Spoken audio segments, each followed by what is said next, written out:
인사하겠습니다. 안녕하세요.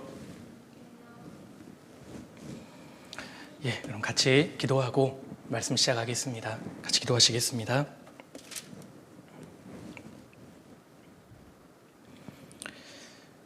거룩하시고 자비로우신 우리 아버지 하나님, 참으로 감사드립니다.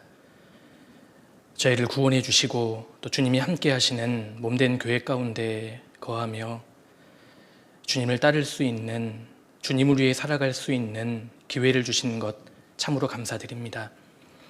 특별히 저희를 젊은 나이에 불러주시고 힘이 있고 또 시간이 있고 열정이 있을 때 주님을 위해 쓰임을 받고 또 준비할 수 있도록 해주신 것 너무나 감사드립니다. 역사의 마지막 때를 살고 있습니다. 더욱 저희가 이 시기에 주님과 교회와 복음을 위해서 모든 것을 준비하고 또 예비할 수 있도록 인도해 주옵소서. 오늘 4일차에 대한 내용을 함께 나누려고 합니다.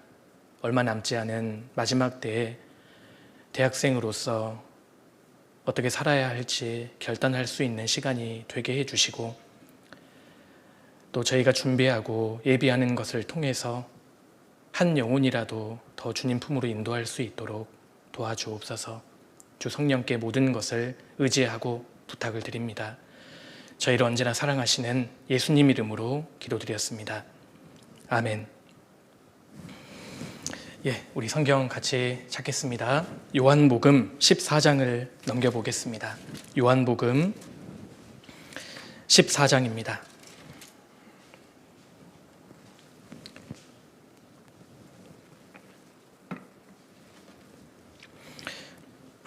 요한복음 14장 29절입니다.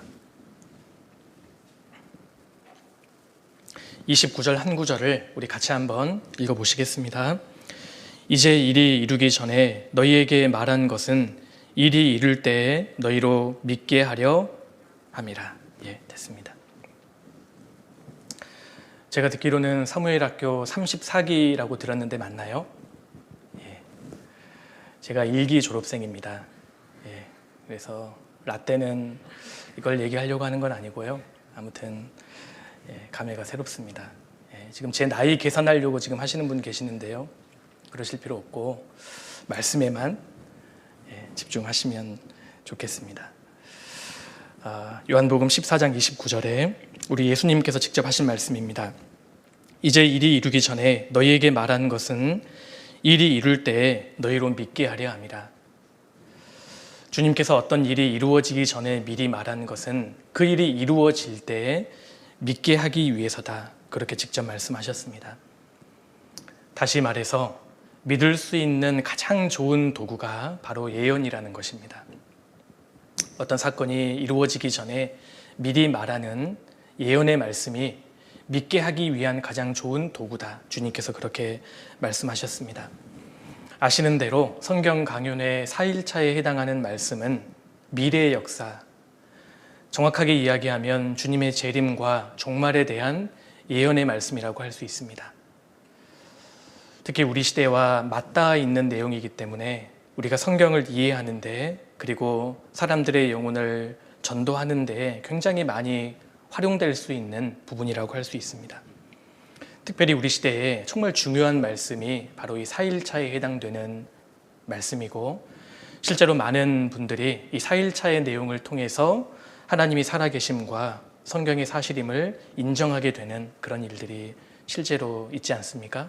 그래서 이 내용을 우리 대학생 형제 자매님들이 잘 숙지해 놓으면 내가 개인적으로 성경을 보는데 그리고 사람들을 밭갈이 하는데 많은 도움이 되실 거라고 생각합니다.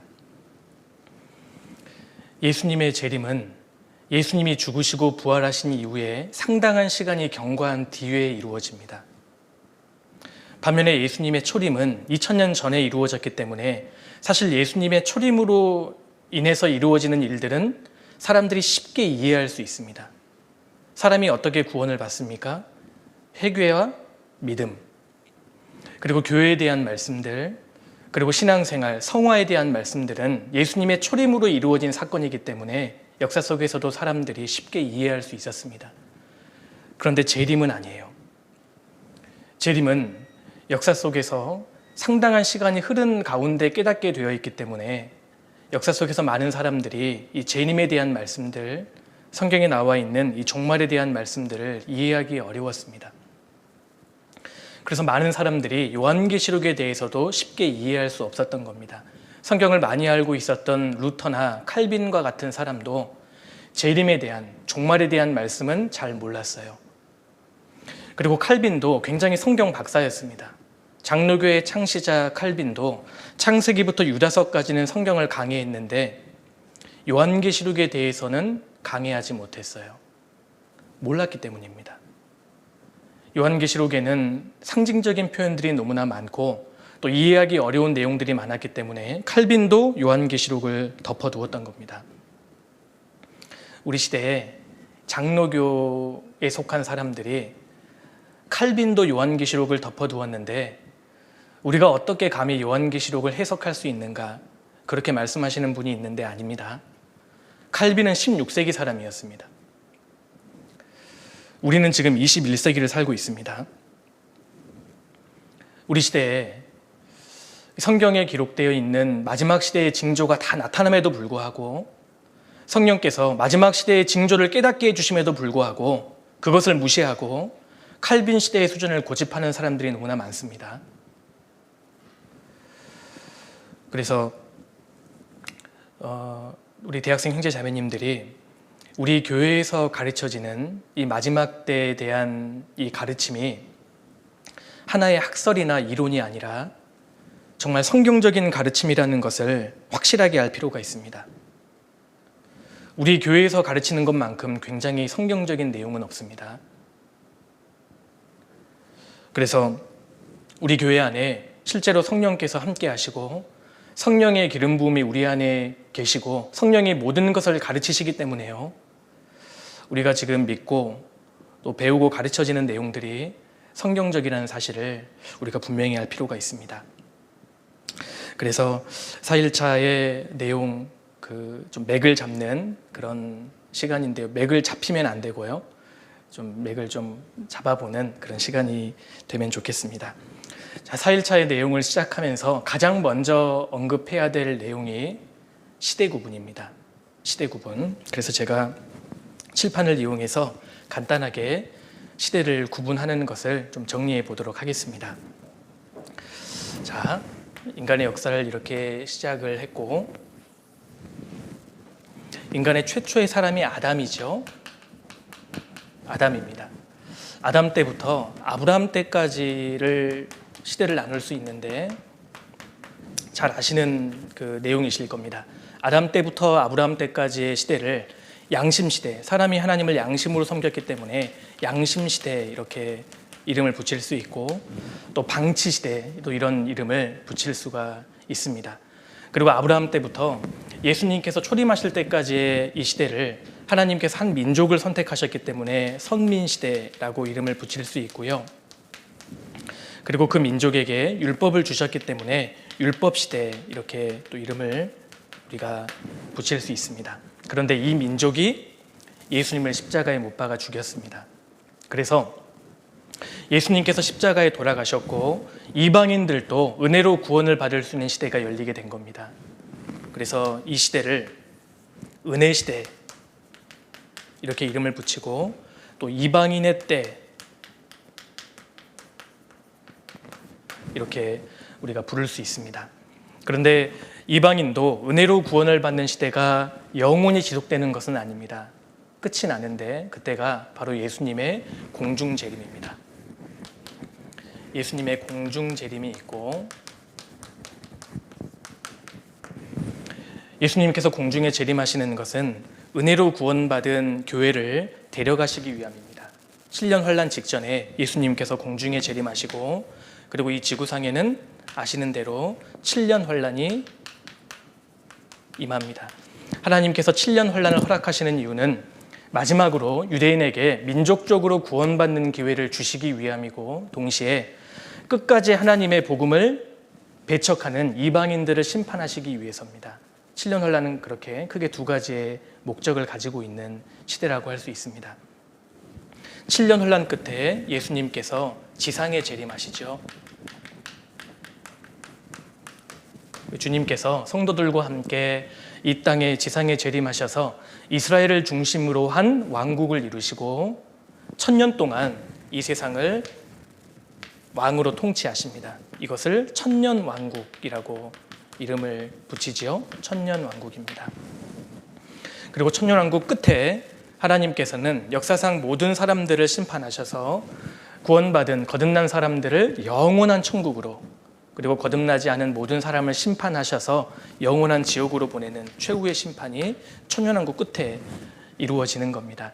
이 내용은 성경 강연회 때 많이 들으셨죠? 이 내용은 다 아실 거라고 생각합니다. 그러면 50점이에요. 50점. 오해하시면 안 됩니다. 100점 만점에 50점이 아니라 1000점 만점에 50점.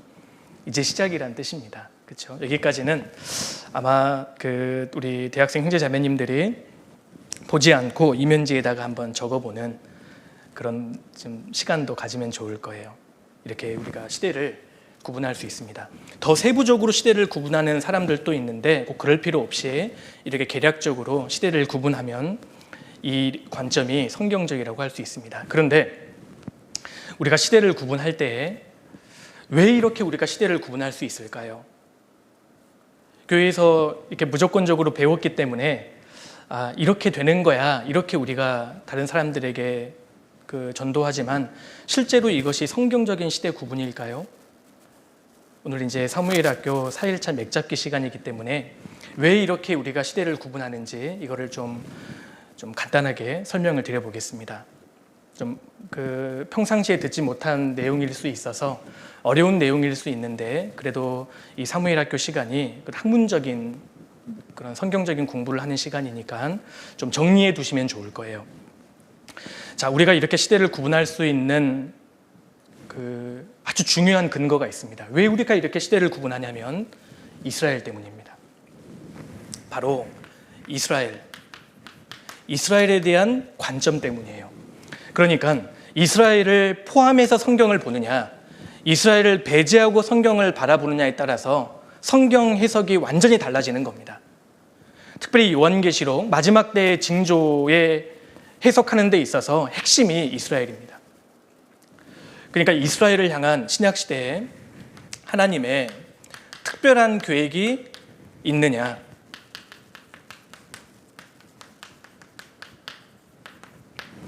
이스라엘을 향한 하나님의 특별한 계획이 있느냐 없느냐에 따라서 마지막 때의 예언에 관련된 그런 성경 해석이 완전히 달라지는 겁니다. 자, 이스라엘을 향한 하나님의 계획이 있습니까 없습니까? 있어요 없어요?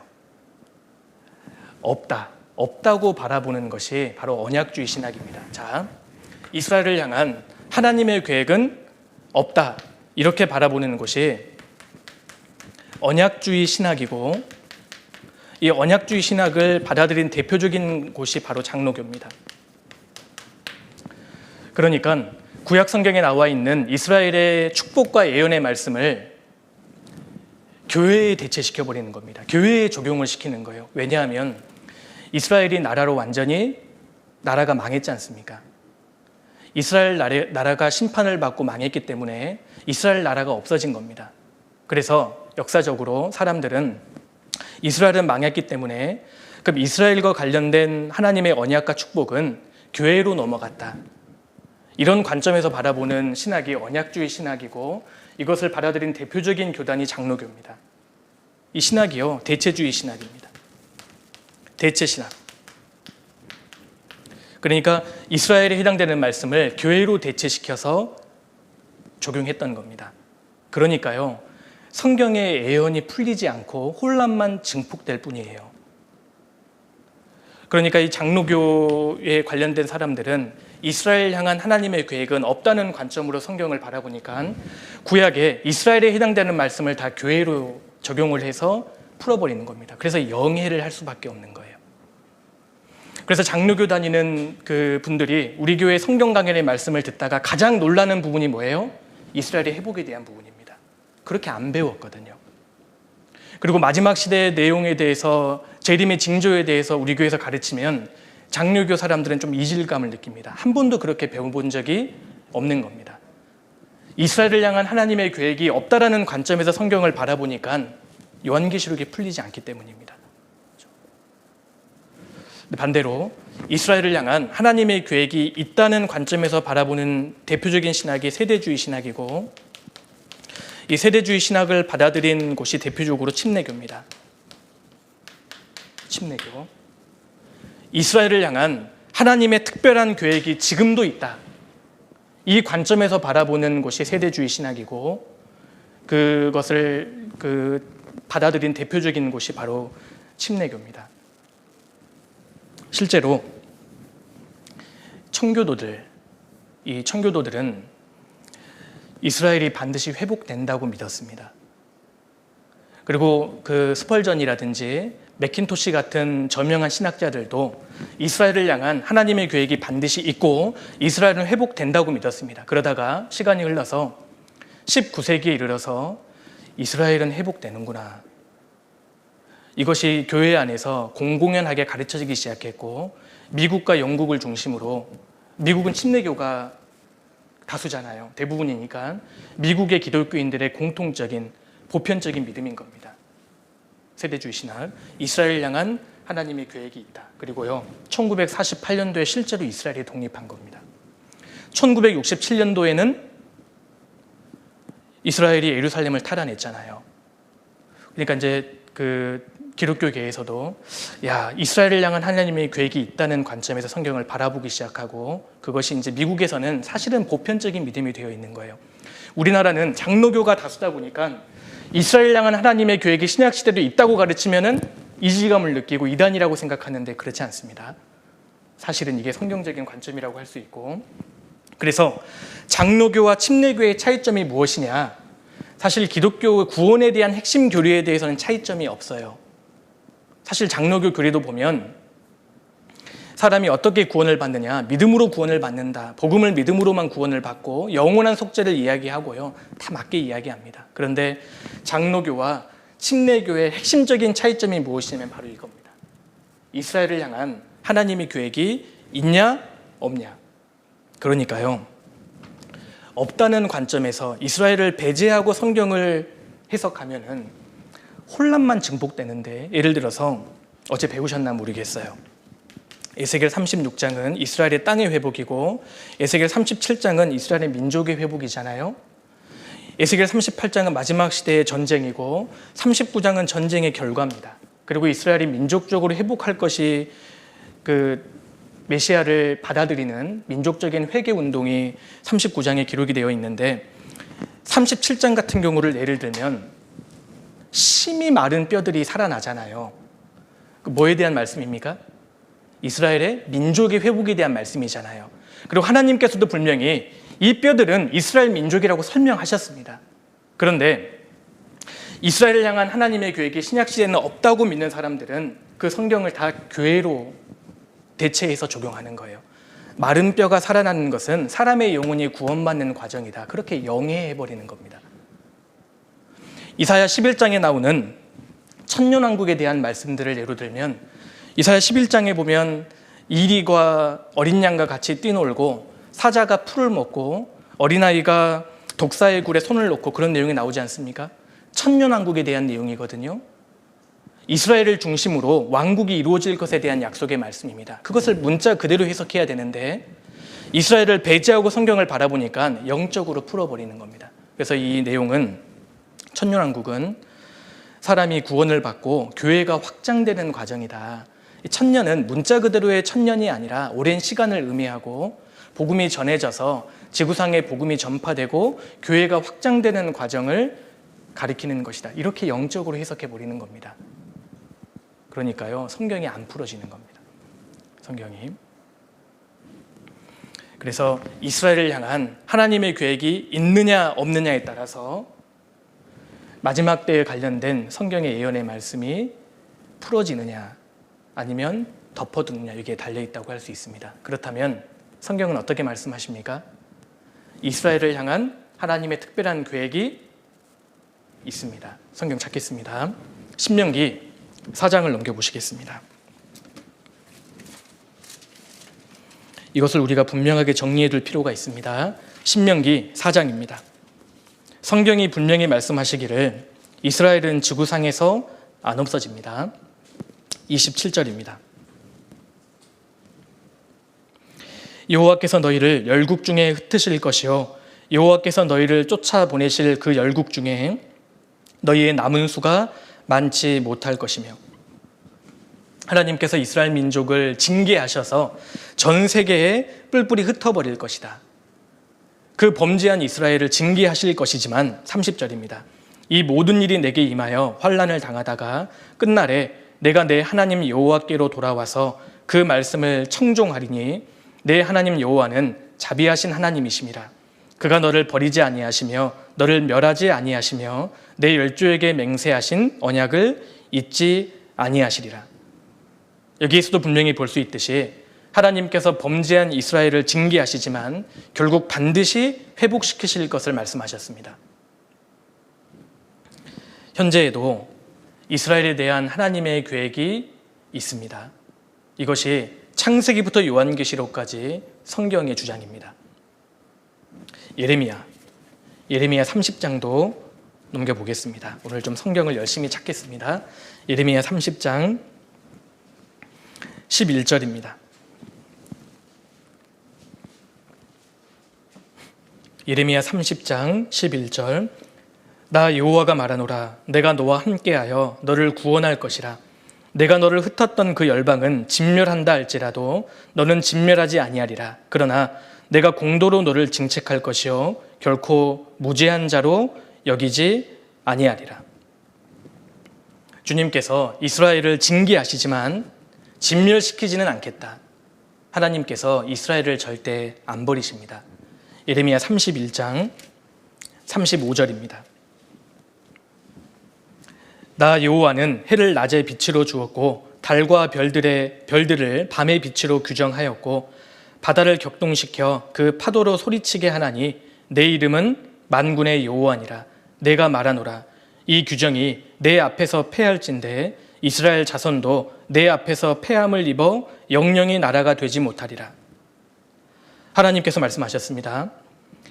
해와 달의 규정이 있고 낮과 밤의 규정이 있을진데 이 규정이 폐해진다면 내가 이스라엘을 버릴 것이다. 이 말씀은 하나님께서 이스라엘 민족을 절대 안 버리시겠다는 강조의 표현입니다.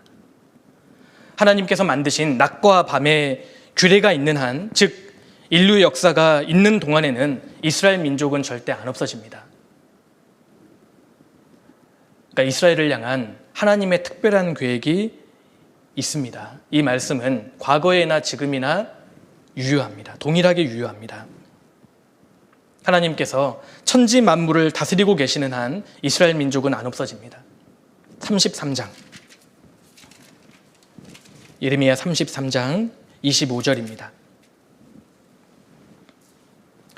나 여호와가 이같이 말하노라 나의 주야의 약정이 서지 아니할 수 있다든지 천지의 규례가 정한 대로 되지 아니할 수 있다 할진대 내가 야곱과 내 종 다윗의 자손을 버려서 다시는 다윗의 자손 중에서 아브라함과 이삭과 야곱의 자손을 다스릴 자를 택하지 아니하리라.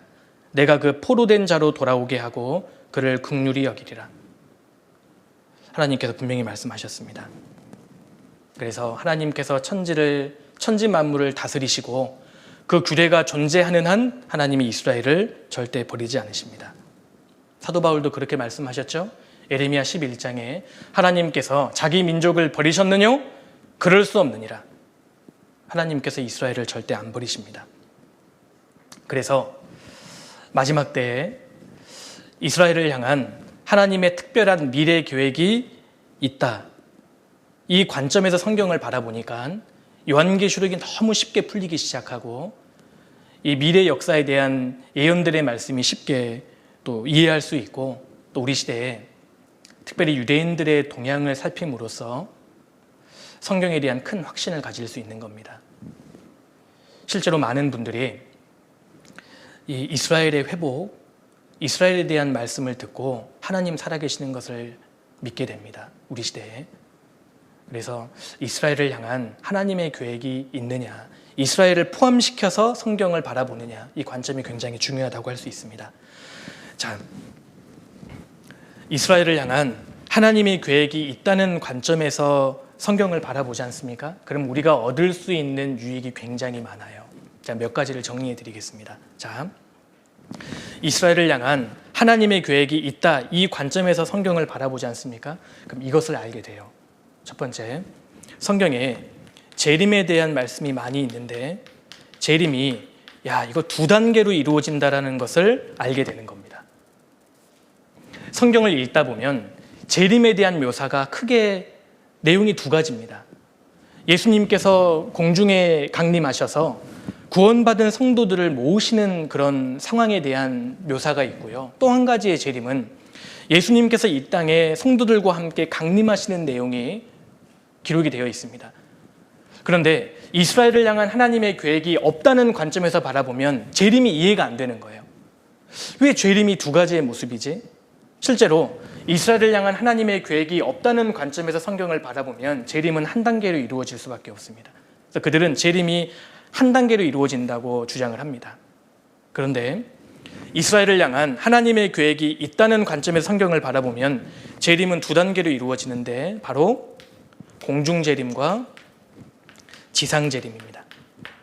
자, 공중재림은 구원받은 교회를 7년 환란 직전에 데려가시기 위해서 주님이 공중에 재림하시는 거고, 지상재림은 7년 환란 끝에 예수님께서 지상에 강림하시는 재림입니다. 성경에는 이 두 가지의 재림이 나와 있는데 재림이 두 단계로 이루어질 수밖에 없습니다. 이유가 있어요. 제가 잠깐 설명드릴게요. 자, 아브라함 때부터 예수님 초림하실 때까지는 이 지구상에 두 부류의 사람이 존재했습니다. 유대인하고요. 유대인이 존재했고 그리고 이방인이 존재했던 겁니다. 두 부류의 사람이 존재했는데 예수님께서 십자가에 죽으시고 부활하시고 또 공중에 재림하실 때 이 사이에는요 한 부류의 사람이 더 생긴 겁니다. 유대인은 그대로 있죠. 이방인도 있고 또 한 부류가 교회입니다. 교회. 그러니까 이 은혜 시대에는 모든 사람이 세 부류 중에 하나에 속할 수밖에 없어요. 유대인, 이방인, 교회입니다. 교회는 유대인과 이방인 중에서 구원받은 사람들로 구성됩니다. 성경 찾겠습니다. 고린도전서 10장입니다. 자, 고린도전서 10장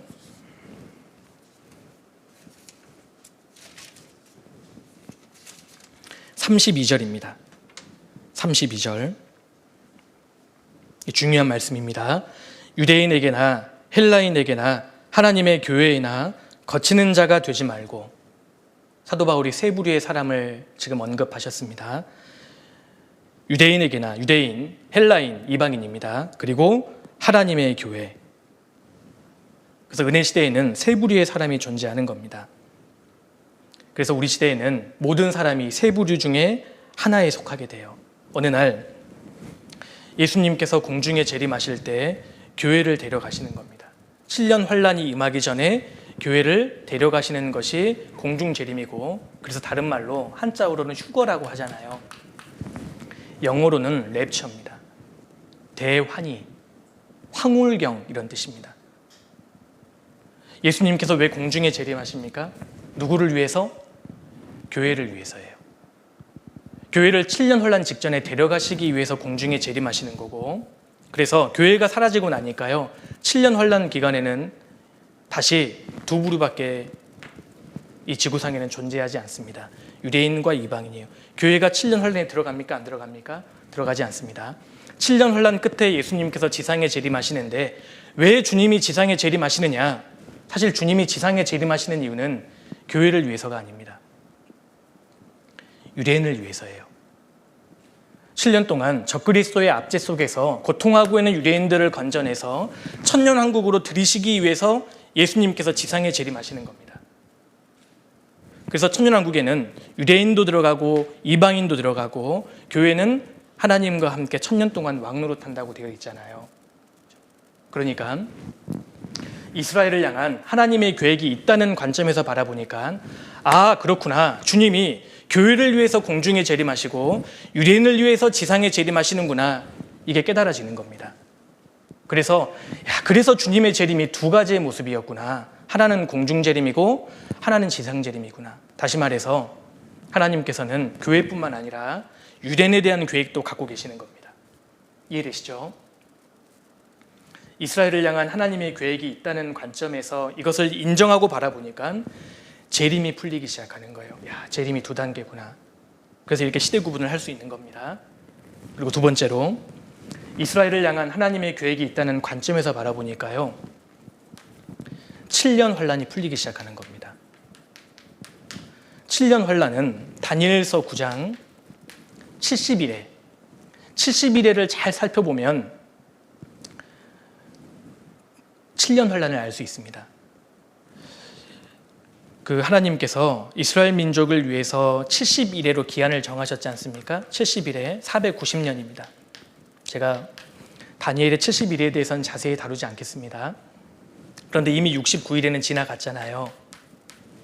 483년입니다. 예루살렘 성벽을 중건하라는 영이 날 때부터 예수님이 돌아가실 때까지, 그때가 69일에가 지났고 지금은 한 일회가 남아있는 겁니다. 7년입니다. 아직 7년은 임하지 않았습니다. 아직 오지 않았습니다. 그러니까 이스라엘을 향한 하나님의 계획이 없다는 관점에서 바라보면 이건 이미 지나간 거예요. 이스라엘을 배제하고 성경을 바라보니까요. 그런데 이스라엘을 향한 하나님의 계획이 있다는 관점에서 바라보면 아직 한 일회가 남아있는 겁니다. 7년 환란입니다. 그래서 하나님께서 7년의 기간을 따로 주신 것은 유대인들을 위해서, 유대인들을 민족적으로 구원하시기 위한 기회를 주시는 겁니다. 그래서 7년 환란도 풀리기 시작하고, 또 하나는 천년왕국이 풀리기 시작합니다. 이게 굉장히 중요한데요. 구체적으로 천년왕국이 풀리기 시작한다는 것은 전천년설에 대한 가르침이 다시 회복되는 겁니다. 전천년설 들어보셨죠? 예수님께서 천년왕국 전에 지상에 재림하셔서 이 지구상에 1000년 동안 이스라엘을 중심으로 한 왕국을 이루시고 왕으로서 다스리신다는 주장이 전천년설인데 이게 성경적입니다. 실제로요, 예수님께서 죽으시고 부활하시고 사도들이 활동했던 시대부터 AD 4세기경까지는 초대교회의 모든 성도들이 전천년설을 믿었습니다. 초대 교부들, 이런 사람들은 정확하게 전천년설을 믿었습니다. 우리 교회의 가르침하고 일치합니다. 그런데 4세기경에서 5세기경에 살았던 사람이, 중요한 사람이 아우구스티누스 들어보셨죠? 이 사람이 대단히 많은 성경적인 학식을 가지고 있었던 사람인데, 처음에 이 어거스틴이 전천년설을 믿고 있다가 말년에 후천년주의자가 됩니다. 후천년주의자라는 건 뭐냐면, 천년왕국은 실제로 역사 속에 임하지 않고 천년왕국을 문자적으로 해석하는 것이 아니라 상징적으로 해석해 버리는 겁니다. 야, 이거 천년왕국은 실제로 지구상에 임하는 기간이 아니라 사람들이 구원을 받고 교회가 늘어나는, 교회가 확장되는 그런 과정이 비유적으로 천년왕국으로 성경에 기록되어 있는 것이다. 어거스틴이 그 주장을 받아들였고요. 이 어거스틴이 중세 카톨릭에 굉장한 영향력을 미치는 사람이었기 때문에 카톨릭도 후천년, 무천년 이 사상을 받아들이게 되는 겁니다. 그리고 카톨릭의 이 사상을 루터와 칼빈도 받아들였기 때문에 지금까지 이 장로교에 속한 사람들은 전천년설을 받아들이지 않는 겁니다. 그런데 이스라엘을 향한 하나님의 계획이 있다는 관점에서 바라보니까 주님께서 이스라엘을 중심으로 한 나라를 이루실 거고 성경에 이렇게 약속이 되어 있고, 이걸 문자 그대로 해석하니까 전천년설, 초대교회의 가르침이 우리 시대에 다시 회복되기 시작하는 겁니다. 이것이 이스라엘을 향한 하나님의 계획을 인정하고 바라보니까 전천년설이 맞다는 것이 밝혀지는 겁니다. 우리나라에서 특히 기독교인들에게 전도하다 보면 이 전천년설에 대해서 언급을 하면은요, 사람들이 깜짝 놀라요. 너 이걸 진짜 믿어? 근데 미국은 다릅니다.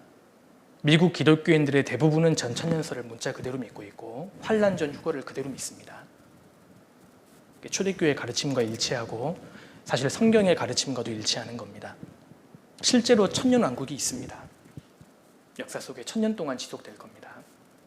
그래서 이스라엘을 향한 하나님의 특별한 계획이 있다는 관점에서 바라보니까 천년왕국에 대한 가르침이 명확하게 풀리기 시작하고요. 그렇게 되니까 결과적으로 어떤 책이 풀리기 시작할까요? 어떤 성경이 풀릴까요? 요한계시록이 풀리기 시작하는 겁니다. 그래서 요한계시록이 우리 시대에 사실은 굉장히 쉬운 책이 되어 있습니다. 더 이상 요한계시록이 어려운 책이 아니거든요. 우리 시대에 굉장히 명확하고 정확하게 풀리는 겁니다. 자, 요한계시록을 한번 정리해 봅시다. 간단하게. 요한계시록 1장을 찾겠습니다.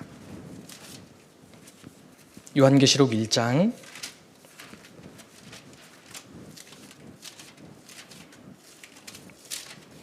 요한계시록 1장 19절입니다. 계시록 1장 19절. 같이 한번 읽겠습니다. 그러므로 내 본 것과 이제 있는 일과 장차 될 일을 기록하라 그랬죠. 우리 형제 자매님들 여기까지는 이해되시죠? 이해되지 않으면 지울 수가 없습니다. 괜찮으시겠죠? 예. 이스라엘을 향한 하나님의 계획이 있습니다. 있으니까요. 제 성경에서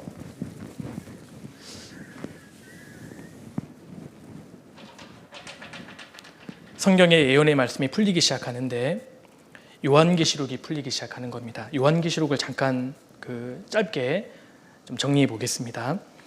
1장 19절은 굉장히 중요한 말씀입니다. 요한계시록에서요. 내 본 것과 이제 있는 일과 장차 될 일. 요한계시록이 크게 세 부분으로 구분될 수 있는데 내 본 것과 이제 있는 일과 장차 될 일을 기록하라 이렇게 말씀하셨는데 실제로 요한계시록이 이렇게 세 부분으로 구분될 수 있습니다. 내 본 것은 요한계시록 1장에 대한 내용입니다. AD 96년에 사도 요한이 주님의 모습을 실제로 보았잖아요. 계시록 1장 내용입니다. 내 본 것과 그리고 이제 있는 일은 지금 있는 일은 당시 계시록 2장 3장 내용입니다. 2장 3장에는 7교회가 나오지 않습니까? 7교회로 대표되는 교회 시대입니다. 교회 시대를 설명하시는 거고 지금 우리도 이 교회 시대에 지금 살고 있는 겁니다. 장차 될 일은 계시록 4장부터 마지막 22장까지입니다. 장차 될 일을 기록하라. 구체적으로 장차 될 일을 4장부터 22장의 내용을 구분해 보면 4장부터 5장까지는 교회가 휴거되어서 주님의 보좌 앞에 가 있는 내용입니다. 그래서 천상에 있는 교회의 모습이 4장부터 5장까지 나와 있고요. 천상에 있는 교회의 모습. 그리고 6장부터 19장은 7년 환란입니다. 7년 환란. 7년 환란은 인재앙, 나팔재앙, 대접재앙이 순차적으로 이 지구상에 임해서요. 결과적으로 대접재앙이 쏟아질 때에는 지구상에 있는 사람들 대부분이 전멸하게 되는 그런 무시무시한 재앙이 7년 환란 동안에 임하게 되어 있습니다. 그리고 19장 끝에는 예수님께서 지상에 재림하셔요. 우리 19장을 찾아보겠습니다. 계시록 19장. 19장 끝에는 주님의 지상 재림이 기록되어 있습니다. 19장 11절입니다. 11절. 또 내가 하늘이 열린 것을 보니 보라 백마와 탄 자가 있으니 그 이름은 충신과 진실이라. 그가 공의로 심판하며 싸우더라. 그 눈이 불꽃 같고 그 머리에 많은 면류관이 있고 또 이름 쓴 것이 하나가 있으니 자기밖에 아는 자가 없고 예수님을 능가한 존재가 없다는 뜻입니다. 다시 있지 아니하리니 죄송합니다. 13절에 또 그가 피 뿌린 옷을 입었는데 피를 흘리고 죽으신 분 어린 양이신 예수님입니다. 그 이름은 하나님의 말씀이라 칭하더라. 하늘에 있는 군대들이 희고 깨끗한 세마포를 입고 백마를 타고 그를 따르더라. 주님이 지상에 재림하시는 겁니다. 14절에 하늘에 있는 군대들은 구원받은 성도들입니다. 구원받은 성도들과 함께 지상에 강림하시는 내용이 19장 끝에 나와 있고요. 계시록 20장에는 천년왕국에 대한 내용입니다. 천년왕국 20장 1절 보겠습니다. 또 내가 보매 천사가 무저갱 열쇠와 큰 쇠사슬을 그 손에 가지고 하늘로서 내려와서 용을 잡으니 곧 옛뱀이요 마귀요 사단이라. 잡아 1000년 동안 결박하여 무저갱에 던져 잠그고 그 위에 임봉하여 천년이 차도록 다시는 만국을 미혹하지 못하게 하였다가 그 후에는 반드시 잠깐 놓이리라. 주님께서 지상에 강림하셔서 재림하셔서 가장 먼저 하시는 일은 마귀를 딱 붙잡는 겁니다. 그래서 무저갱에 집어넣으셔요. 무저갱은 지옥하고 다른 곳입니다. 마귀를 가두는 특별한 공간이 무저갱입니다. 그래서 무저갱에 딱 가두시고 1천년 동안 결박하신다 그랬죠. 그래서 천년왕국 기간에는 마귀가 사람을 유혹할 수 없습니다. 마귀의 역사가 없는 시대가 천년왕국입니다. 5절에 그 나머지 죽은 자들은 그 천년이 차기까지 살지 못하더라. 이는 첫째 부활이라. 이 첫째 부활에 참여하는 자들은 복이 있고 거룩하도다. 둘째 사망이 그들을 다스리는 권세가 없고 도리어 그들이 하나님과 그리스도의 제사장이 되어 천년 동안 그리스도로 더불어 왕노릇하리라. 천년왕국에 대한 기록이 계시록 20장에 나와 있고요. 21장부터 22장은 영원한 천국과 영원한 지옥에 대한 말씀이 성경에 나와 있습니다. 세세토록 천국에서 구원받은 성도들은 살게 될 겁니다. 계시록 22장 5절입니다. 다시 밤이 없겠고 등불과 햇빛이 쓸데없으니 이는 주 하나님이 저희에게 빛이심이라. 저희가 세세토록 왕노릇하리로다. 자, 그래서요, 우리 시대에 이스라엘을 향한 하나님의 계획이 있고 실제로 천년왕국이 역사 속에서 임한다는 사실을 이제 전제하고 성경을 해석하니까 요한계시록이 너무 쉬운 책이 되는 겁니다. 그래서 1장은 사도 요한이 주님의 모습을 본 모습을 기록하고 있고 2장, 3장은 이제 있는 일입니다. 7교회로 대표되는 교회 시대의 모습. 4장부터 22장은 장차 될 일인데 4장, 5장은 교회가 휴거되어서 주님 보좌 앞에 가 있는 6장부터 19장은 7년 환란에 대한 내용이고 20장은 천년왕국, 21장, 22장은 영원한 천국, 영원한 지옥, 새하늘과 새 땅에 대한 내용으로 요한계시록이 이렇게 쉽게 구분될 수 있는 겁니다. 이해되시죠? 예. 그래서 이런 내용을 우리가 좀 정리해 둘 필요가 있습니다. 자,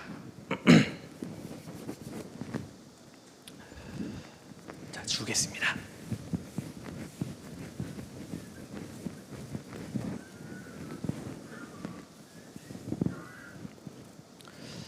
자, 4일차에 대한 내용은 잘 아시는 대로 주님이 공중에 재림하시기 전, 그러니까 은혜의 시대의 거의 끝에서부터 천년왕국 때까지의 내용을 포함하는 게 사실은 4일차의 내용입니다. 그런데 이제 우리가 전도 집회 성경 강의회를 하거나 우리가 전도할 때에는 천년왕국에 대한 내용은 사실상은 언급하지는 않지 않습니까? 왜냐하면 성경이 사실이라는 증거를 이렇게 증거 자료를 많이 보여주기 때문에 천년왕국 전까지 4일차의 내용을 좀 나눠볼 수 있는데요. 내용상 구분해 보자면 시대별로 첫 번째는 징조에 대한 내용입니다. 주님의 재림의 징조, 종말의 징조에 대한 내용을 먼저 다루고 두 번째로는 7년 환란은 전 3년 반과 후 3년 반으로 구분될 수 있는데 두 번째는 전 3년 반에 대한 내용입니다. 전 3년 반. 그리고 세 번째는 이제 후 3년 반에 대한 내용입니다. 후 3년 반입니다. 그러니까 징조와 7년 환란 가운데 일어난 일들, 이렇게 4일차의 내용을 시대별로 구분해 볼 수 있을 겁니다. 자, 이 징조에 대한 내용은 마태복음 24장 그리고 누가복음 21장, 이 두 가지의 성경을 잘 숙지해 놓으시면 좋습니다. 그래서 개인적으로도요, 주님이 직접 말씀하신 이 주님의 재림과 종말에 대한 징조를 잘 정리해 두시면 많은 도움이 되실 겁니다. 그런데 순서를 좀 기억해 두시면 좋아요. 순서를. 첫 번째, 예수님께서 종말의 징조로 말씀하신 첫 번째가 혹시 무엇입니까? 너희가 사람의 미혹을 받지 않도록 주의하라. 많은 사람이 내 이름으로 와서 이르되 나는 그리스도라 하여 많은 사람을 미혹해 하리라. 거짓 예수에 대해서 첫 번째 말씀하셨습니다. 마태복음 24장도 마찬가지고요. 누가복음 21장도 마찬가지입니다. 그리고 주님이 말씀하셨던 징조가 난리와 난리의 소문을 듣겠으며 전쟁에 대한 민족이 민족을 나라가 나라를 대적하여 일어날 것이다. 전쟁에 대한 징조를 말씀하셨죠. 누가복음 21장도 마찬가지입니다. 그리고 세 번째로 주님이 또 말씀하신 징조가 기근입니다. 처처에 기근이 있을 것이라고 말씀하셨고 그 이에서 누가복음 21장에는 온역에 대해서 전염병에 대해서 주님께서 징조로 말씀하셨고요. 마태복음 24장을 또 보다 보면 그 다음에 반유대주의에 대해서 말씀하셨습니다. 유대인들이 세상에서 미움을 받을 것을 말씀하셨습니다. 그래서 다섯 번째로 반유대주의에 대한 징조를 말씀하셨고 누가복음 21장을 보면 하늘의 권능들이 흔들리겠습니다. 1월 성신의 징조가 있을 것이라고 말씀하셨죠. 마지막에는 하늘의 권능, 그러니까 어떤 운석이 떨어지는 그런 징조를 이렇게 말씀하셨습니다. 왜 제가 이렇게 순서를 좀 강조해서 말씀을 드렸냐면요, 이 내용이 7년 환란 가운데 일어날 내용과 정확하게 이어지기 때문에 그렇습니다. 마태복음 24장과 누가복음 21장은 요한계시록 6장과 밀접하게 연결되어 있습니다. 계시록 6장. 아까 계시록 6장부터 19장까지가 7년 환란에 대한 내용이라고 말씀드렸죠. 6장부터 19장까지. 그 중에서 첫 번째 장인 계시록 6장은 7년 환란의 목록표입니다. 7년 환란에 어떠한 재앙이 임하는지 계율을 설명하는 것이 계시록 6장이에요. 자, 계시록 6장을 한번 찾아보겠습니다. 요한계시록 6장입니다.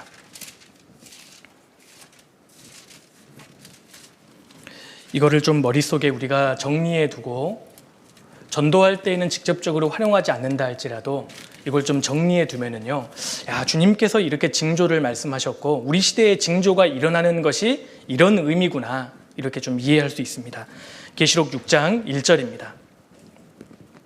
내가 보매 어린 양이 7인 중에 하나를 떼시는 그때 내가 들으니 내 생물 중에 하나가 우레소리같이 말하되 오라 하기로. 내가 보매 어린 양이, 여기 어린 양은 예수님이십니다. 예수님께서 7인 중에 하나를 떼기 시작하는데 7인을 하나씩 떼실 때마다 지구상에 임할 사건들이 계시록 6장에 자세히 기록되어 있습니다. 자, 2절에 내가 이에 보니 흰 말이 있는데 그 탄자가 활을 가졌고 면류관을 받고 나가서 이기고 또 이기려고 하더라. 첫 번째 뭘 말씀하셨죠? 흰 말이 나옵니다. 흰 말. 그런데 흰 말이 뭘 의미하냐면 4절에 보시면요, 이에 붉은 다른 말이 나오더라. 그 탄자가 허락을 받아 땅에서 화평을 제하여 버리며. 둘째 나타나는 말이 화평을 제한다는 것에서 볼 수 있듯이 흰 말은요, 평화를 의미합니다. 성경에서 흰색은 평화를 의미하고 말은 정복을 의미하기 때문에 첫 번째는요, 흰 말입니다. 흰 말. 세계 평화가 임하는 겁니다. 세계 평화. 일시적으로 평화를 하나님께서 허락하시는데 세계 평화를 가져오는 인물이 누구냐? 여기 탄자가 있죠. 2절에 그 탄자가 활을 가졌고 면류관을 받고 나가서, 탄자가 활을 갖고 있어요. 그런데 화살을 가지고 있다는 말씀은 없습니다. 그러니까 엄청난 힘과 무력은 가지고 있는데 전쟁은 하지 않아요. 평화를 부르짖어요. 그래서 사람들이 환영을 하게 될 겁니다. 이 탄자가 누굴까요? 적그리스도입니다. 그래서 7년 환란 시작에 적그리스도가 등장하게 되는 겁니다. 적그리스도가 중동의 평화를 이루고 세계의 평화를 가져올 거예요. 자, 보세요. 예수님께서 가장 먼저 종말의 징조를 말씀하신 게 거짓 예수죠. 거짓 예수가 굉장히 많이 나타날 거다. 그런데 7년 환란 속에 들어가면 끝판왕 적그리스도가 등장하는 겁니다. 이게 연결되어 있는 말씀인 겁니다. 이 탄자를 예수님으로 해석하는 사람들도 있습니다.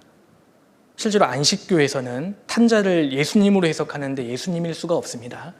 왜냐하면 예수님은 1절에 어린 양이시거든요. 주님은 7인을 떼시는 지금 주체가 되어 계십니다. 흰말의 탄자가 예수님일 수가 없어요. 그리고 문맥을 읽어보면 말이 임할 때마다 재앙이 임하는데 주님이 재앙을 가져오시지 않습니다. 그래서 탄자는 정확하게 적그리스도입니다. 그리고 둘째 말이 나옵니다. 4절에 3절부터 보시겠습니다. 둘째 인을 떼실 때 내가 들으니 둘째 생물이 말하되 오라 하더니 이에 붉은 다른 말이 나오더라. 그 탄자가 허락을 받아 땅에서 화평을 제하여 버리며 서로 죽이게 하고 또 큰 칼을 받았더라 그랬죠. 두 번째로 붉은 말입니다. 성경에서 붉은색은 피를 상징합니다. 그러니까 붉은 말이 나왔다는 것은 화평을 제했다는 것은 전쟁을 의미하는 겁니다. 세계적인 전쟁, 그러니까 큰 전쟁이 발발할 것을 말씀하시는 겁니다. 여기 큰 칼을 받았더라. 대량 학살이 자행될 것을 말씀하고 있습니다. 전쟁에 대한 징조를 주님께서 말씀하셨죠. 이건 징조입니다. 7년 혼란 가운데 들어가면 실제로 세계적인 큰 전쟁이 발발하고 마지막 전쟁은 러시아가 이스라엘을 침으로써 그 계기로 전 세계가 전쟁에 휘말리게 될 겁니다. 그래서 7년 혼란의 후반기는 전쟁이 끊이지 않을 거예요.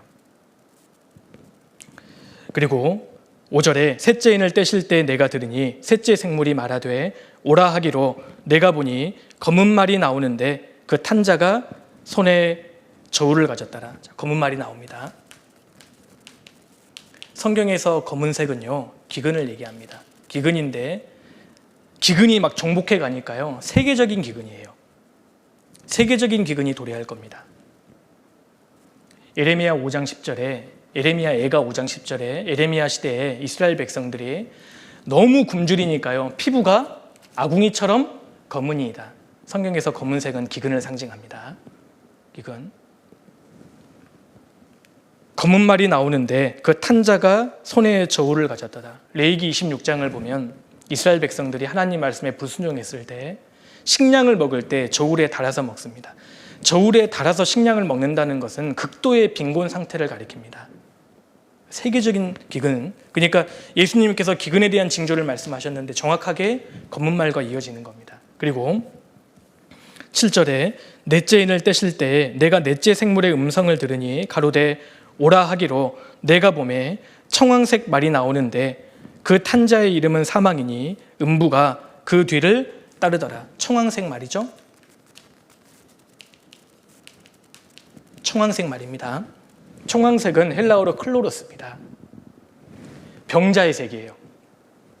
황색과 녹색의 혼합색인데 애로부터 병자색입니다. 실제로 전염병에 죽는 사람들의 피부 색깔이 청황색. 그래서 이건 온역, 세계적인 온역입니다.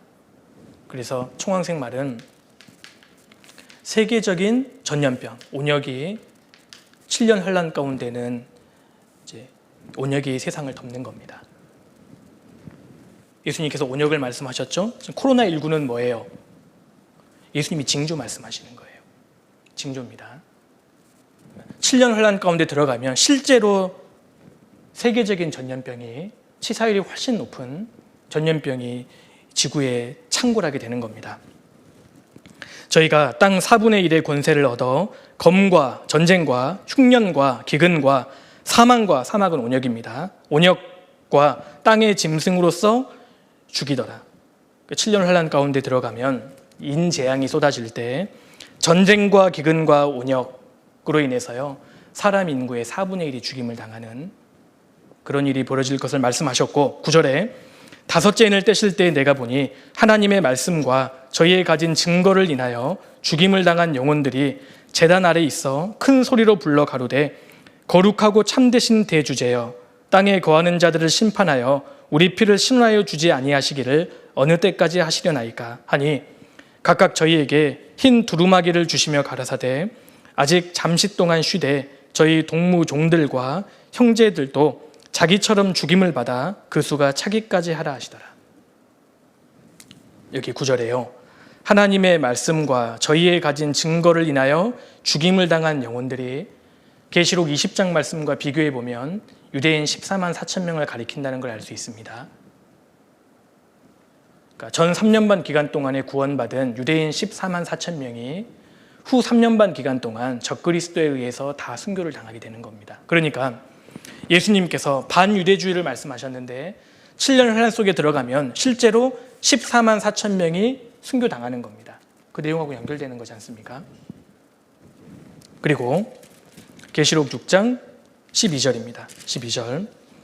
내가 보니 여섯째 인을 떼실 때에 큰 지진이 나며 해가 총담같이 검어지고 온 달이 피같이 되며 하늘의 별들이 무화과 나무가 대풍에 흔들려 선 과실이 떨어지는 것 같이 땅에 떨어지며 하늘은 종이축이 말리는 것 같이 떠나가고 각 산과 섬이 제자리에서 옮기우매 땅의 임금들과 왕족들과 장군들과 부자들과 강한 자들과 각 종과 자주자가 굴과 산 바위 틈에 숨어 산과 바위에게 이르되 우리 위에 떨어져 보좌에 앉으신 이의 낯에서와 어린 양의 진노에서 우리를 가리우라.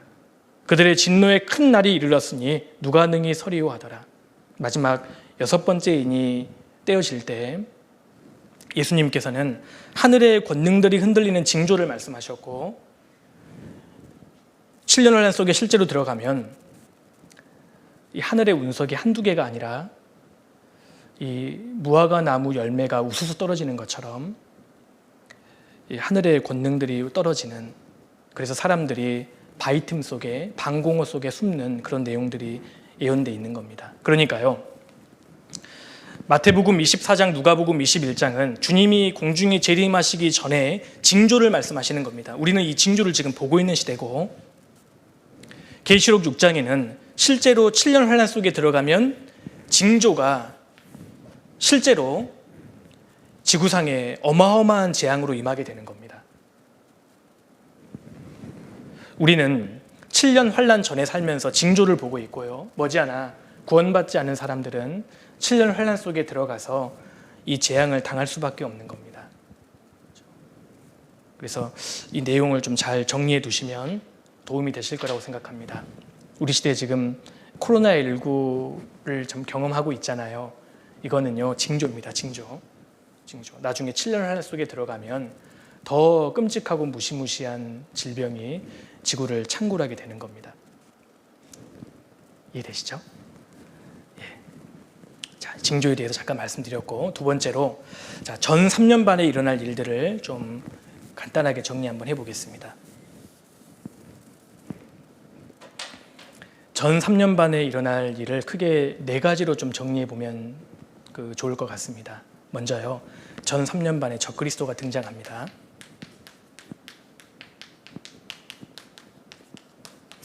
적그리스도가 등장하는데, 제가 어제 사무엘학교 교재를 잠깐 보니까요, 후 3년 반에 적그리스도가 등장하는 걸로 되어 있던데 아닙니다. 적그리스도는 7년 환란 시작 부분에 등장하는 거예요. 적그리스도가 이때 등장을 하고요. 그리고 이 예루살렘에 제3성전을 건축하게 합니다. 재건하게 합니다. 그래서 전 3년 반 기간 동안에 정말 중요한 사건은 제3성전의 재건입니다. 그리고 세계의 평화, 거짓 평화죠. 거짓 평화가 잠깐 임하고, 하나님께서 3년 반 기간 동안에 거짓 평화를 잠깐 허락하시는 이유는 유대인 14만 4천 명이 구원받도록 하시게 하기 위함입니다. 그래서 전 3년 반 기간 동안에 14만 4천 명이 유대인들입니다. 구원을 받게 되는 겁니다. 그래서 전 3년 반 기간 동안에는 적그리스도가 등장해서 예루살렘에 제3성전을 재건하게 하고 중동의 평화를 이룸으로써 일시적으로 세계 평화를 이루게 하고, 그때 14만 4천 명이 구원을 받게 되는 겁니다. 이 4가지 사건 중에 우리 시대에 중요한 것이요, 이 바로 제3성전의 재건입니다. 제3성전의 재건. 이 제3성전의 재건에 대한 말씀은 계시록 11장을 좀 살펴보면 좋겠습니다. 찾겠습니다. 요한계시록 11장입니다.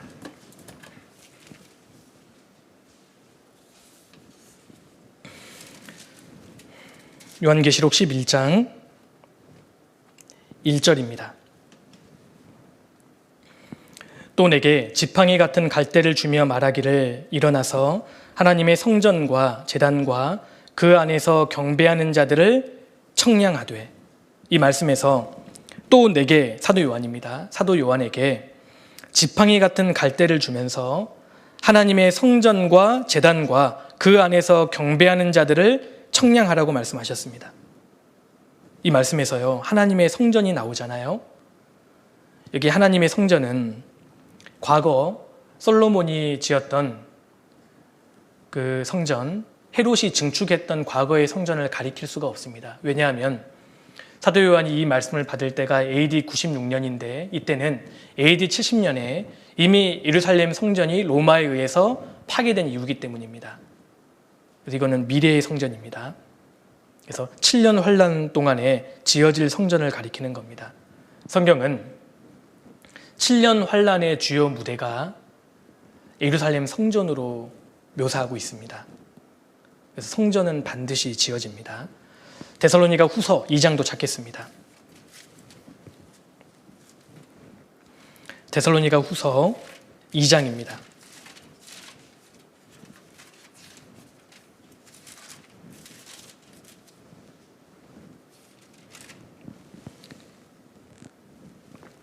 (2장 4절) 저는 대적하는 자라. 문맥을 살펴보면 여기 저가 적그리스도입니다. 적그리스도는 대적하는 자라. 범사에 일컫는 하나님이나 숭배함을 받는 자 위에 뛰어나 자존하여 하나님 성전에 앉아 자기를 보여 하나님이라 하느니라. 적그리스도가 7년 환란 중반기에 하나님 성전에 앉아서 자기를 보여 하나님이라 하느니라. 하나님 성전에 앉을 겁니다. 적그리스도가. 그리고 참남된 말을 하면서 사람들에게 자기를 숭배하도록 강요할 겁니다. 바로 이 성전이 요한계시록 11장에 나오는 그 성전입니다. 다니엘서 9장에도 나와 있습니다. 다니엘서 9장 찾겠습니다. 다니엘 9장 27절입니다. 다니엘서 9장 27절. 그가 적그리스도입니다.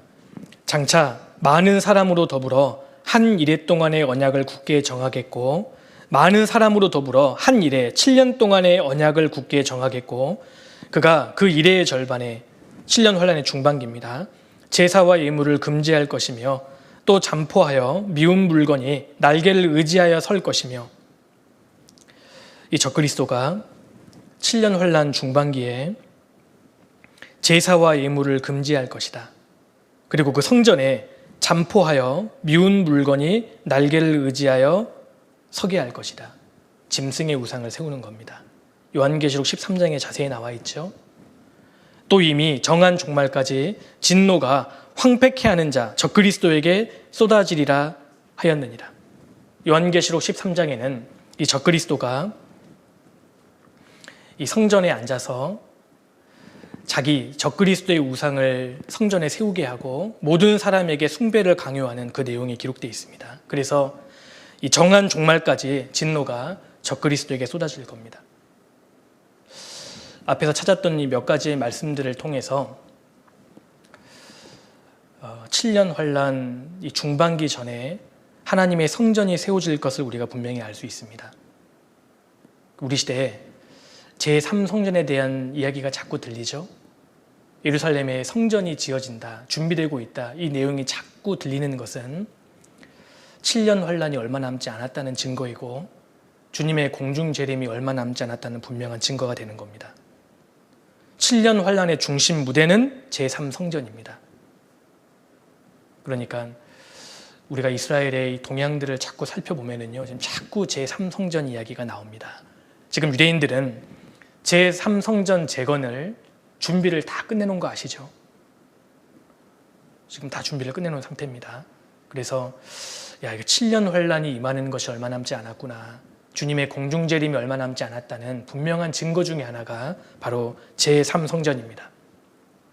그리고 제3 전 3년 반 기간 동안에 하나님께서 평화를 잠깐 허락하실 때 유대인들이 본국으로 한 명도 빠짐없이 다 돌아오게 되고 그 중에서 14만 4천 명이 구원받을 것을 분명히 말씀하셨습니다. 그래서 전 3년 반 기간 동안에 또 중요한 사건이 14만 4천 명의 구원입니다.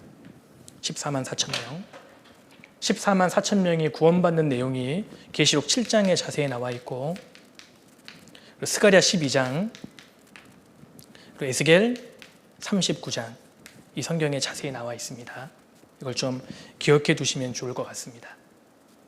에스겔 39장 먼저 보겠습니다. 에스겔 39장입니다.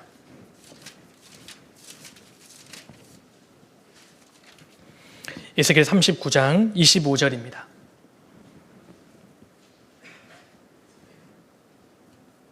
그러므로 나 주 여호와가 말하노라. 내가 이제 내 거룩한 이름을 위하여 열심을 내어 야곱의 사로잡힌 자를 돌아오게 하며 이스라엘 온 족속에게 긍휼을 베풀지라. 그들이 그 땅에 평안히 거하고 두렵게 할 자가 없게 될 때에 부끄러움을 품고 내게 범한 죄를 뉘우치리니. 이 말씀은 아직 이스라엘 역사 가운데 안 이루어졌습니다. 그 땅에 평안히 거하고 두렵게 할 자가 없게 될 때가 이스라엘 역사 가운데 없었어요.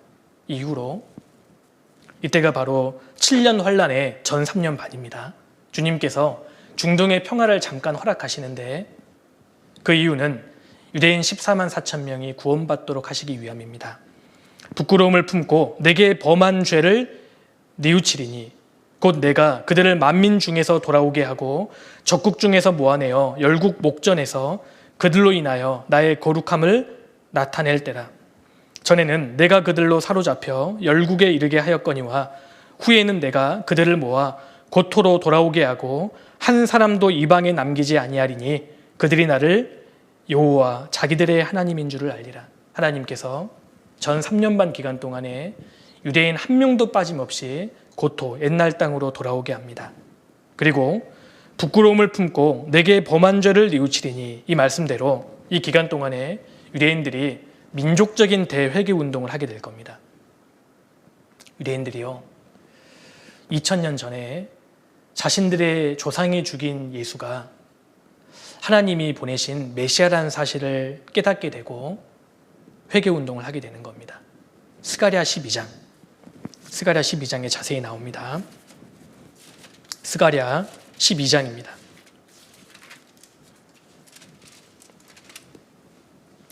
스가랴 12장 10절입니다.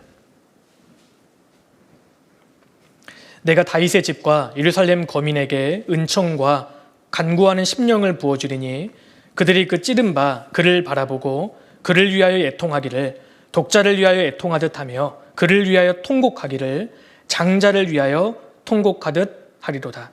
그날에 예루살렘에 큰 애통이 있으리니 무기또 골짜기 하다드림몬에 있던 애통과 같을 것이라. 온 땅 각 족속이 따로 애통하되 다윗의 족속이 따로 하고 그 아내들이 따로 하며 나단의 족속이 따로 하고 그 아내들이 따로 하며. 이 스가랴 12장 말씀도 아직 안 이루어졌습니다. 그들이 그 찌른 바 그를 바라보고, 그들이 십자가에 못 박아 죽였던 예수님을 바라보고 그를 위하여 애통하기를 독자를 위하여 애통하듯 할 것이다. 예수님을 위하여 통곡하기를 장자를 위하여 통곡하듯 할 것이다. 유대인들이 민족적으로 회개할 겁니다. 그들이 그토록 기다리던 메시아가 2000년 전에 오셨던 예수님이라는 사실을 깨닫고 그들이 예수님을 배척한 결과 2000년 동안 그 엄청난 저주를 받았다는 사실을 깨달았을 때 얼마나 비통하겠어요. 장자를 위하여 통곡하듯 통곡할 것이다. 그래서 14만 4천 명이 전 3년 반 기간 동안에 구원을 받게 됩니다. 그리고 유대인들이 전 3년 반 기간 동안에 구원을 받을 것이 다니엘서에도 자세히 기록되어 있습니다. 다니엘서 12장도 찾겠습니다. 다니엘 12장입니다.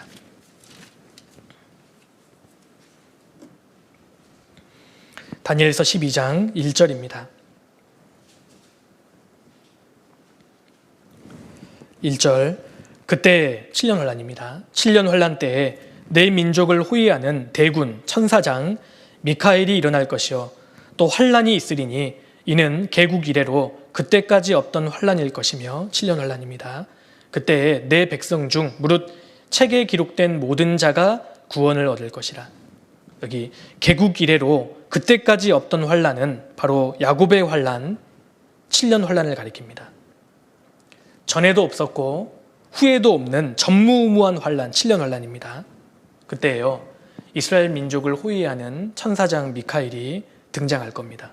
그리고 내 백성 중 이스라엘 백성 중에 무릇 책에 기록된 모든 자가 구원을 얻을 것이라. 요한계시록 7장 14절에 기록된 14만 4천 명입니다. 이스라엘의 한 지파 12,000명씩 12지파니까 14만 4천 명이 구원을 받게 될 겁니다. 책에 기록된 자만 구원을 받게 될 것이다. 기록되어 있습니다. 사도 바울도 말씀하셨습니다. 로마서 11장.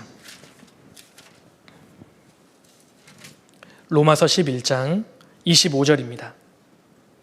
이 말씀이 참 중요한 말씀이죠. 로마서 11장 25절입니다. 형제들아, 너희가 스스로 지혜 있다 함을 면키 위하여 이 비밀을 너희가 모르기를 내가 원치 아니하노니. 사도 바울이 비밀을 말씀하십니다.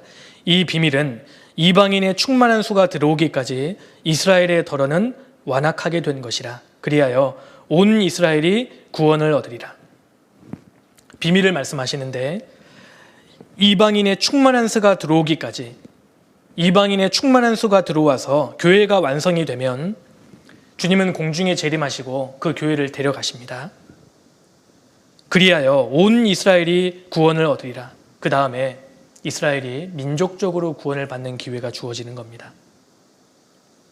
물론 이 14만 4천 명에는 유대인들에 해당되는 것이고요, 이방인들은 한 사람도 포함될 수 없습니다. 왜냐하면 이방인의 충만한 수가 들어오기까지 이스라엘의 덜어는 완악하게 된 것이라.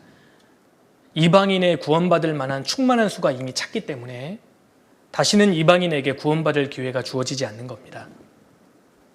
이 14만 4천 명을 유대인이 아닌 어떤 특정한 민족으로 해석하는 사람들이 그동안 있어 왔고, 어떤 교회로 해석하는 자들이 있는데, 이것은 명백히 성경에 위배되는 가르침입니다. 성경에 분명히 내 백성 중에 책에 기록된 자만 구원을 얻을 거라고 말씀하셨죠. 그래서 7년 환란, 특히 전 3년반 기간 동안에 유대인 14만 4천 명이 구원을 받게 되는 겁니다. 그래서 전 3년 반과 관련해서 이 내용을 좀 정리해 두시면 좋고요. 자, 후 3년 반 관련해서 또 벌어질 일이 있는데, 전 3년 반에 적그리스도가 등장해서 후 3년 반에는 적그리스도가 본격적으로 통치하는 겁니다. 통치. 전 세계를 42달 다스리는 권세를 받았다 그랬죠. 전 세계를 다스리게 되는데 무엇으로 다스리느냐? 666표로 모든 사람 오른손이나 이마에 표를 받게 하고 전 세계를 철저하게 감시하고 통제하는 그런 시대가 도래할 것을 성경은 말씀하고 있습니다. 666표고요. 그런데 적그리스도가 전 세계를 강하게 다스리지만 미봉책에 불과합니다.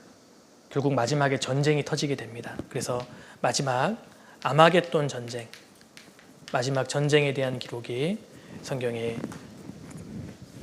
잘 나타나 있습니다. 그래서 후 3년 반 기간 동안에는 이 세 가지를 좀 기억해 두시면 좋겠습니다. 666표에 대한 말씀을 잘 아시는 것처럼 계시록 13장에 자세히 기록되어 있죠. 요한계시록 13장을 찾겠습니다. 요한계시록 13장입니다. 우리가 성경 강연회 때 잘 이렇게 듣는, 그래서 익숙하게 알고 계시는 말씀이실 거라고 생각하는데요. 13장 16절입니다. 저가, 적그리스도가 모든 자, 곧 작은 자나 큰 자나 부자나 빈궁한 자나 자유한 자나 종들로 그 오른손이나 이마에 표를 받게 하고 누구든지 이 표를 가진 자 외에는 매매를 못하게 하니 이 표는 곧 짐승의 이름이나 그 이름의 수라. 적그리스도는 전 세계 모든 사람의 오른손이나 이마에 표를 받게 하고 이 표를 가진 사람만 매매를 하게 됩니다. 그러니까 이 표를 받지 않으면 매매할 수 없는, 아무것도 사고 팔 수 없는 그 시대가 도래한다는 것입니다. 18절에 지혜가 여기 있으니 총명 있는 자는 그 짐승의 수를 세어보라. 그 수는 사람의 수니 666이니라. 이 말씀에 대해서 질문하시는 분들이 좀 덜어 계시는데요. 총명 있는 자는 그 짐승의 수를 세어보라. 이 말씀은 그 적그리스도의 수를 계산해 보라, 그런 뜻입니다. 이 요한계시록 말씀이 기록될 당시 지금으로부터 약 1900년 전에는 아라비아 숫자가 없었습니다. 우리는 지금 아라비아 숫자를 사용하잖아요. 아라비아 숫자가 없었기 때문에 헬라어 알파벳에 숫자 값이 매겨져 있었습니다. 히브리어도 마찬가지고요. 그러니까 여기 그 짐승의 수를 세어보라. 그 말은 적그리스도의 이름을 계산해보라. 뭘로요? 헬라어나 히브리어로 계산해보면 그 이름이 666이 나올 거라는 말씀입니다. 그 적그리스도가요. 그 이름을 헬라어나 히브리어로 계산해보면 666이 나올 겁니다. 그래서 지금요, 미국의 신학자들은 이제 우리가 흔히 알고 있는 정치인들 이름을 대입해서 계산해 봐요. 그래서 오바마도 계산해 보고 트럼프도 계산해 보고 근데 666이 안 나왔어요. 근데 나오는 사람들이 가끔씩 있습니다. 지금도. 근데 그 사람들이 이제 좀 주목해 보고는 있는데 아직은 누군지는 확실히 모르죠. 그런데 이제 머지않아 666이라는 이름을 가진 적그리스도가 등장해서 전 세계 사람들에게 표를 받게 할 겁니다. 그런데 이 표는요, 적그리스도와 우상에게 경배하고 받는 표예요. 14장 9절입니다. 또 다른 천사 곧 셋째가 그 뒤를 따라 큰 음성으로 가로되 만일 누구든지 짐승과 그의 우상에게 경배하고 이마에다 손에 표를 받으면 그도 하나님의 진노의 포도주를 마시리니 그 진노의 잔에 섞인 것이 없이 부은 포도주라. 거룩한 천사들 앞과 어린 양 앞에서 불과 유황으로 고난을 받으리니 7년 환난 속에 들어가서 적그리스도와 그 우상에게 경배하고 표를 받으면 영원히 고통을 받는 지옥불에 들어가게 되는 겁니다. 그래서 표를 받을 때 그냥 받는 게 아니고요, 틀림없이 적그리스도와 그의 우상에게 경배를 하고 표를 받을 거예요. 뭐 절을 한다든지 어떻게 할지는 모르겠습니다. 뭐 서약서를 쓴다든지 아무튼 경배하고 표를 받게 됩니다. 그래서 그 표는 하나님을 내가 영원히 등지겠다는 표기 때문에 그 표를 받은 사람은 지옥에 가는 겁니다. 왜 이 말씀을 드리냐면 요즘에 백신이 짐승의 표라고 주장하는 사람들이 좀 간혹 있습니다. 유튜브 같은 걸 찾아보면은요, 찾아보지 마세요. 지금 받는 백신이 짐승의 표라고 주장하는 사람이 있는데 명백히 아닙니다. 왜냐하면 지금 맞는 표가 이 백신이 짐승의 표가 될 수 없어요. 왜냐하면 적그리스도와 우상에게 경배하고 받는 표가 아니기 때문입니다. 그리고 아직 적그리스도가 등장 안 했습니다. 받는 위치도 달라요. 그래서 이런 상황과 기술이 활용될 것은 분명하지만 백신이 명백하게 짐승의 표는 아닙니다. 좀 미혹되지 않을 필요가 있습니다. 우리가 성경 말씀을 붙잡으면 잘못된 주장으로부터 좀 자유로워질 수 있다고 생각합니다. 그리고 마지막으로 후 3년 반 동안에 일어날 사건이요, 이제 마지막 전쟁입니다.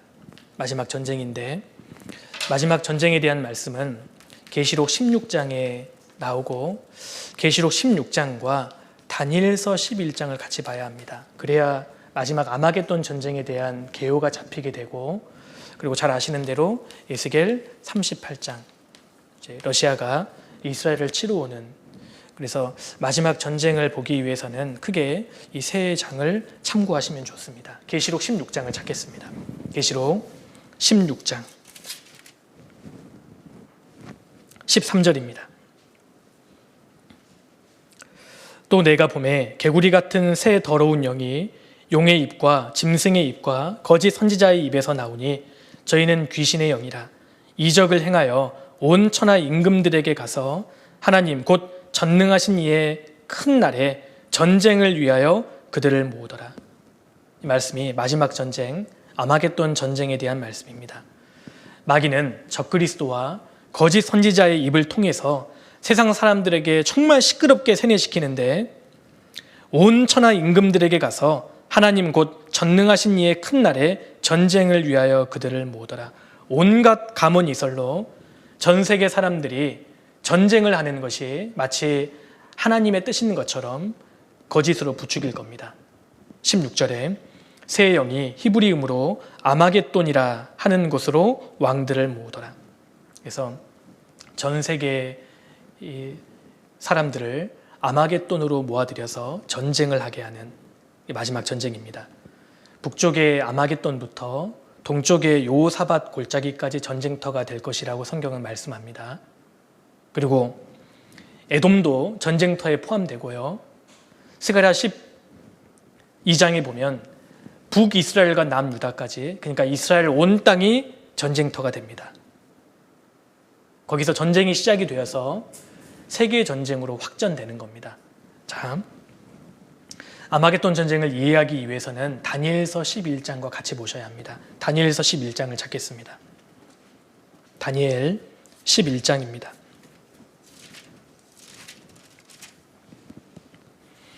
다니엘서 11장 36절부터는 7년 환란 중반기 이후의 내용입니다. 36절에 이 왕이 적그리스도를 가리키거든요. 그래서 적그리스도가 이제 그 부활된 그 로마를 중심으로 성장해서 세계의 왕이 되는데, 이 적그리스도의 세력을 못마땅하게 생각하고 적그리스도를 대항해서 일어나는 세력이 나오는데 성경에 남방왕이라고 되어 있습니다. 11장 40절. 마지막 때에 남방왕이 그를 찌르리니, 여기 남방왕이 있습니다. 이 남방왕은 이집트를 비롯한 아랍 세력들을 가리킵니다. 이집트를 비롯해서 아랍 세력이 그를 찌르리니, 여기 그가 적그리스도입니다. 적그리스도를 대항하는 겁니다. 그래서 남방왕은 지금의 사우디아라비아, 이집트, 파키스탄, 요르단 이런 나라들이고, 신비하게 이 나라들은 지금 이슬람 온건파에 속해 있는 나라들입니다. 그래서 이제 7년 환란 기간 동안에 적그리스도가 이스라엘을 중심으로 세계를 다스리기 때문에 이것을 못마땅하게 여기고 적그리스도를 대항하는 세력이 있는데 이집트와 주변의 아랍 세력들이 반기를 드는 겁니다. 그래서 남방왕이라고 되어 있고요. 자, 이때를 노려서 남방왕이 그를 찌르리니 북방왕이 병거와 마병과 많은 배로 회리바람처럼 그에게 마주와서 그 여러 나라에 들어가며 물이 넘침같이 지나갈 것이요. 여기 북방왕, 러시아를 중심으로 한 세력들입니다. 에스겔 38장에 자세히 나오죠. 에스겔 38장에 나오는 내용이 바로 이 내용입니다. 북방왕이, 러시아 연합군이 병거와 마병과 많은 배로 회리바람처럼 그에게로 마주와서, 적그리스도에게로 마주와서 그 여러 나라에 들어가며 물이 넘침같이 지나갈 것이요. 그가 또 영화로운 땅에 들어갈 것이요. 여기 영화로운 땅이 이스라엘 땅입니다. 러시아가 이스라엘 땅에도 들어가고 많은 나라를 패망케 할 것이나 오직 에돔과 모압과 암몬 자손의 존귀한 자들은 그 손에서 벗어나리라. 여기 에돔과 모압과 암몬 자손은 지금의 요르단인데, 요르단 지역은 러시아의 공격에서 벗어나는 겁니다. 러시아가 치러 오는데 요르단 지역은 제외되는 거예요. 왜 그럴까요? 많은 성경학자들이 러시아가 정복을 중단하고, 요르단 정복을 중단하고 이집트로 급선회 하는데, 이렇게 되는 것이 아마 이스라엘 3분의 1이 하나님의 특별한 도우심으로 광야에서 보호를 받잖아요. 요한계시록 12장에 자세히 나오지 않습니까? 그 광야가 아마 요르단 지역이 아니겠느냐, 그렇게 예상합니다. 왜냐하면 요르단 지역에 페트라가 있는데, 페트라는 수많은 바위로 되어 있기 때문에요, 길을 잘 못 찾습니다. 그래서 아마 이스라엘 유대인들의 3분의 1이 이 페트라 지역에 숨지 않겠느냐, 이렇게 성경학자들이 보고 있고요. 실제로 미국의 이 성경을 문자 그대로 믿는 그리스도인들은 이 페트라 지역에요, 지금 막 통조림을 쌓아놔요. 이제 아무튼 참 시간 많은 분들 많이 계십니다. 그런 분들도 물론 계시고, 그런데 성경학자들이 이 페트라 지역에 바위가 굉장히 많기 때문에 러시아가 쳐들어올 때 유대인들이 여기로 많이 도망갈 것이다, 이렇게 이제 예상을 합니다. 하나님께서 특별히 긍휼을 베풀어 주심으로 러시아가 요르단 지역을 치다가 중간에 중지하고 이집트로 내려가는 겁니다. 42절. 그가 열국의 그 손을 펴리니 애굽 땅도 면치 못할 것이므로 그가 권세로 애굽의 금, 은과 모든 보물을 잡을 것이요. 러시아가 이집트까지 정복하는 거죠. 리비아 사람과 구스 사람이 그의 시종이 되리라. 에스겔 38장 말씀과 일치하는 겁니다. 자, 44절에 그러나 동북에서부터 소문이 이르러 그로 번민케 함으로 그가 분노하여 나가서 많은 무리를 다 도륙하며 진멸코자 할 것이요. 동북에서부터, 동쪽, 동북이요, 아시아 쪽이기 때문에 아마 이때 이 동방의 연합군대, 중국이라든지 인도, 일본 등의 동방연합군대가 동원된다는 소식을 러시아가 들을 것이고 아마 번민하고 분노할 겁니다. 계시록 16장에 보면 동방에서 오는 왕들의 길이 예비되더라 그랬죠. 이때 이제 동쪽에 있는 군대들이 전쟁에 참전하게 되는 겁니다. 45절 그가 장막 궁전을 바다와 지중해입니다. 영화롭고 거룩한 산 예루살렘입니다. 그러니까 지중해와 예루살렘 사이에 베풀 것이나 그의 끝이 이르리니 도와줄 자가 없으리라. 그러니까 결과적으로 마지막 때 전쟁이 발발할 때 처음의 전쟁은 이 남쪽에 있는 아랍 세력들, 이집트를 중심으로 한 아랍 세력들이요, 적그리스도를 향해서 반기를 들고 그와 때를 같이 해서 러시아의 연합군들, 이제 이란이라든지 터키, 이건 이슬람의 강경파, 그 시아파에 속해 있습니다. 그들이 전쟁에 개입하고, 그리고 이제 적그리스도도 기본적인 군사 전력을 갖고 있지 않겠습니까? 적그리스도 세력도 참전하게 되고, 그리고 동쪽에 있는 이 아시아 세력들, 동방 군대들이 참전하게 되는, 결국 마지막 전쟁은 이스라엘을 사이에 두고 벌이는 전쟁인 겁니다. 전 세계가 이스라엘을 사이에 두고 전쟁을 벌이는 내용이 이렇게 나와 있습니다. 러시아가 이스라엘을 치러 오는 내용은 에스겔 38장에 잘 기록되어 있죠. 잘 알고 계시는 내용이기 때문에 따로 이렇게 언급하지는 않겠습니다. 자, 이렇게 4일차의 내용을 정리해 볼 수 있습니다. 자, 시대별로 4일차는 징조에 대한 내용, 전 3년 반, 후 3년 반에 대한 내용으로 이렇게 구분해 볼 수 있는데, 징조에 대한 내용은 마태복음 24장과 누가복음 21장, 이 내용을 좀 잘 정리하시면 좋겠습니다. 그리고 이 징조에 대한 내용이 요한계시록 6장과 연결되는구나, 이렇게 좀 정리해 두시면 좋고요. 전 3년 반은 크게 4가지의 사건입니다. 적그리스도가 등장하고 제3성전을 예루살렘에 재건하게 되고, 거짓 평화를 잠깐 이루게 되는데 그 이유는 14만 4천 명을 구원받게 하기 위해서 하나님께서 특별히 허락하시는 겁니다. 14만 4천 명에는 이방인은 포함되지 않습니다.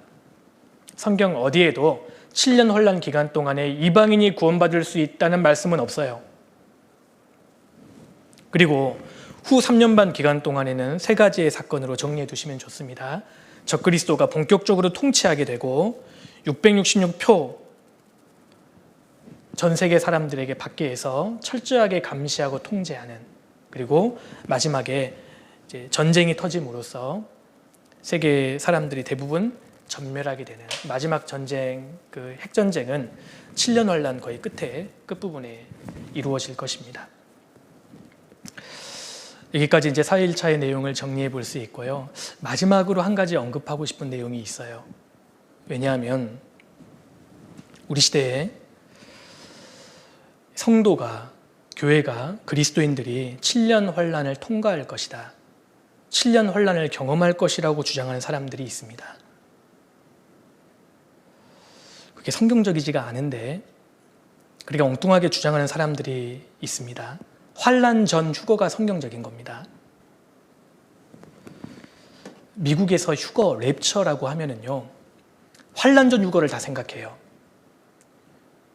미국의 기독교인들의 대부분은, 그러니까 환란 전 휴거가 보편적인 믿음인데, 특히 우리나라에서는 환란 전 휴거 이야기하면 마치 어떤 공상 소설에서 나오는 걸로 이렇게 치부하는 사람들이 있는데 그렇지가 않습니다. 그래서 교회가, 성도가 7년 환란을 통과하는가, 7년 환란을 들어가는가, 들어가지 않습니다. 왜 그런지를 좀 같이 한번 생각해 보겠습니다. 7년 환란은 명백히 이야기합니다. 어린 양의 진노입니다. 요한계시록 6장에 7년 환란은 어린 양의 진노입니다. 우리 주님이 진노를 바라시는 기간이 7년 환란인데 성도가 어린 양의 진노를 경험할 리 없습니다. 왜냐하면 성도는 어린 양의 피로 진노에서 벗어난 사람들이기 때문입니다. 성경은 분명히 성도가 7년 환란을 통과하지 않는다고 말씀하고 있습니다. 성경 찾겠습니다. 데살로니가전서 5장입니다. 우리가 이것을 성경적으로 명확하게 해둘 필요가 있습니다. 우리 시대에 잘못된 가르침이 너무 많습니다.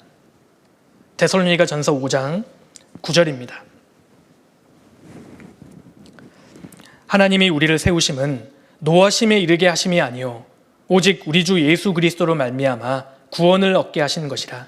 문맥을 살펴보면 재림에 대해서 말씀하고 있는 겁니다. 하나님이 우리를 세우심은 노하심에 이르게 하심이 아니요, 여기 노하심은 7년 환란입니다. 하나님이 특별히 진노하시는 기간, 어린 양의 진노가 7년 환란인데 하나님이 우리를 세우시고 구원하신 이유는 하나님의 진노 7년 환란에 이르게 하심이 아니요 오직 우리 주 예수 그리스도로 말미암아 구원을 얻게 하신 것이라. 성도는 진노를 경험하지 않습니다. 1장, 데살로니가전서 1장도 찾겠습니다. 1장 10절입니다. 또 죽은 자들 가운데서 다시 살리신 그의 아들이 하늘로부터 강림하심을 기다린다고 말하니 이는 장래의 노하심에서 우리를 건지시는 예수시니라. 장래의 노하심 7년 환란입니다. 사도 바울은 이거 7년 환란 말씀하시면서 하시는 말씀인 거예요. 7년 환란에서 장래의 노하심에서 우리를 건지시는 예수시니라. 그래서 기억해 둘 것이 7년 환란은 어린 양의 진노입니다. 어린 양의 피로 구원받은 성도가 어린 양의 진노를 경험할 리 없습니다. 이거 분명히 해둘 필요가 있습니다. 그리고 왜 성도가 7년 환란을 통과하지 않느냐? 사실 이유는 간단해요. 성경은 명백하게 환란 전 휴거를 말씀하고 있습니다. 성경을 문자 그대로 문맥에 따라 그대로 해석하면 다르게 해석될 여지가 없어요. 사실은 환란 전 휴거밖에 없는 겁니다. 그러니까 성경을 문맥에 따라서 문자 그대로 해석하면 전 천년설 환란 전 휴거가 나올 수밖에 없습니다. 다른 사람들이 가르치는 대로 자기 생각을 관철시키기 위해서 꿰어 맞추지 않는 이상은 교회는 7년 환란을 통과하지 않습니다. 실제로요, 예수님께서 죽으시고 부활하신 이후에 사도들을 포함해서 초대교회 교부 시대까지 환란 전 휴거를 그대로 믿었습니다. AD 4세기경까지 초대교회는 정확하게 전 천년설과 환란 전 휴거를 믿었습니다. 성경을 보면은요, 환란 전 휴거 외에는 다르게 해석될 여지가 없는데 엉뚱하게 주장하는 거예요.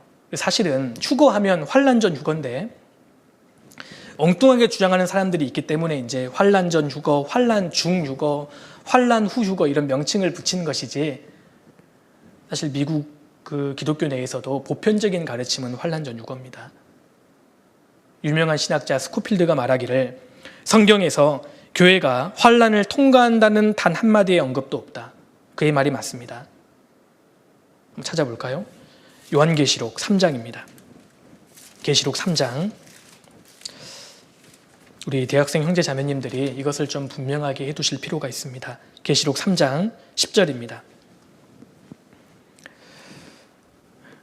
내가 나의 인내의 말씀을 지켰은즉 내가 또한 너를 지키어 시험의 때를 면하게 하리니 이는 장차 온 세상에 임하여 땅에 거하는 자들을 시험할 때라. 이 말씀은 빌라델비아 교회에게 하시는 말씀인데, 내가 또한 너를 지키어 시험의 때를 면하게 해주겠다. 어떤 시험의 때냐? 이는 장차 온 세상에 임하여 땅에 거하는 자들을 시험할 때라. 이때가 언제입니까? 7년 환란입니다. 7년 환란의 때를 면하게 하리니, 이 말씀은 7년 환란에 들어가지 않도록 주님이 들어가지 않도록 지켜주신다는 뜻인 겁니다. 어떤 사람들은 이 구절을 7년 환란 동안에 성도들이 들어가서 잘 버틸 수 있도록 주님이 지켜주신다 이런 뜻으로 인용하는데요. 원어를 보면 그 뜻이 아닙니다. 구원받은 성도는 그리스도의 신부지 않습니까? 근데 왜 신부를 적그리스도에게 넘겨줘요? 그건 말도 안 되는 일인 겁니다. 이 말씀은 7년 환란에 들어가지 않도록 면하게 해주시겠다는 말씀입니다. 데살로니가 후서 2장도 찾겠습니다. 성경을 문자 그대로 문맥에 맞게 건전하게 해석하면 환란 전 휴거밖에 없습니다. 데살로니가 후서 2장입니다.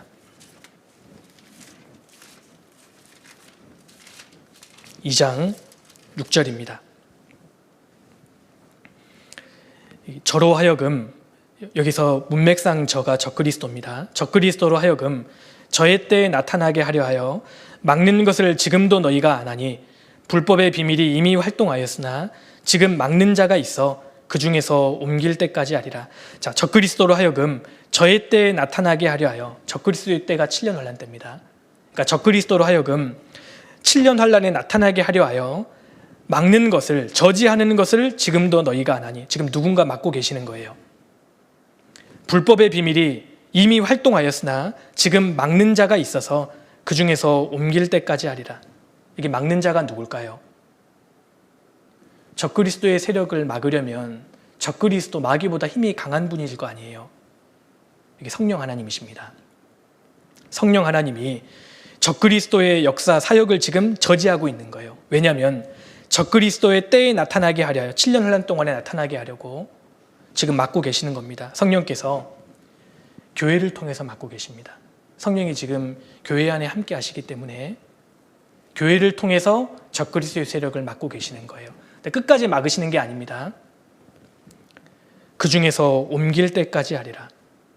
성령의 역사, 교회가 옮겨질 때 적그리스도가 본격적으로 출현하는 겁니다. 교회가 옮겨질 때 성령이 떠나시잖아요.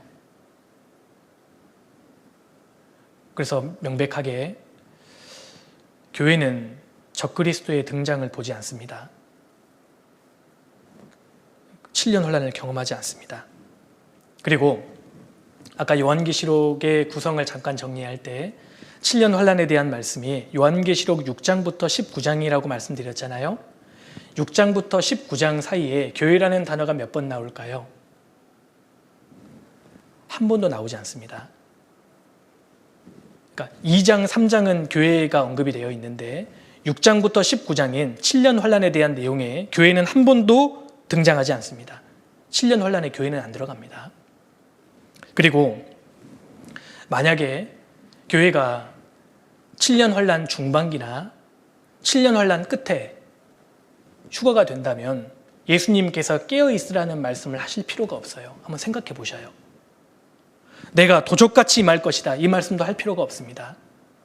너희도 예비하고 있으라, 생각지 않은 때에 인자가 오리라, 그런 말씀을 하실 필요가 없습니다. 왜냐하면 만약에 예수님께서 환란 중간에 공중에 재림하신다, 휴거가 발생한다면 그리스도인들이 계산할 수 있거든요. 전 3년반이 끝난 때 주님이 오시니까 그리스도인들이 계산할 수 있을 거 아닙니까? 생각할 때 주님이 오시거든요. 그리고 7년 환란 끝에 주님이 공중에 재림하신다면 그것도 계산할 수 있습니다. 그렇죠? 근데 하나같이 주님의 공중 재림은 임박하게 성경에서 말씀하고 있는 겁니다. 깨어 있으라, 생각지 않은 때에 도적같이 오실 것이다. 그 임박성은요, 7년 환란 전에 주님이 오신다는 의미가 되는 겁니다. 그리고 깨어있으라는 말을 할 필요가 없는 게, 교회가 적그리스도의 그 감시 때문에 막 피해 다니는데요, 그때는 자고 싶어도 못 잘 거예요. 그래서 주님이 깨어있으라고 말씀하신 이유가 교회는 환란을 통과하지 않는다는 또 하나의 증거가 되는 겁니다. 그리고 아까 다니엘의 70일을 잠깐 언급했는데 70일에 490년에 교회가 있습니까? 없습니까? 69일회가 진행되는 동안에는 교회는 없었습니다. 그러니까 사실 처음부터 70일에는 교회가 아닌 유대인들을 위해서 허락하신 기간인 겁니다. 69일에 교회가 없었던 것처럼 마지막 남은 한 일에도 교회는 존재하지 않습니다. 우리가 그것을 좀 분명히 해둘 필요가 있을 겁니다. 그리고요, 또 이것도 한번 생각해 볼 수 있어요. 만약에 환난 후 휴거라면, 이때 주님의 공중에 재림하신다면, 성도가 휴거가 이때 일어난다면 굳이 공중 재림이 필요가 없습니다. 왜냐하면요, 7년 환난 끝날 때 주님이 공중에 재림하셔서 구원받은 성도들이 이때 들림을 당한다면요, 또 지상에 강림해야 되잖아요. 그러면 주님이 공중에 재림하실 때 올라갔다가 바로 또 내려와야 된다는 얘기가 되는 겁니다. 재림이 두 단계로 이루어질 필요가 없는 거예요. 그래서 환난 전 휴거가 성경의 가르침이고 출애굽교회의 가르침이었다라는 것을 우리가 분명하게 좀 할 필요가 있습니다. 시간이 좀 많이 됐는데요. 마지막으로 우리 한 구절만 같이 한번 찾겠습니다. 예레미야 8장입니다. 예레미야 8장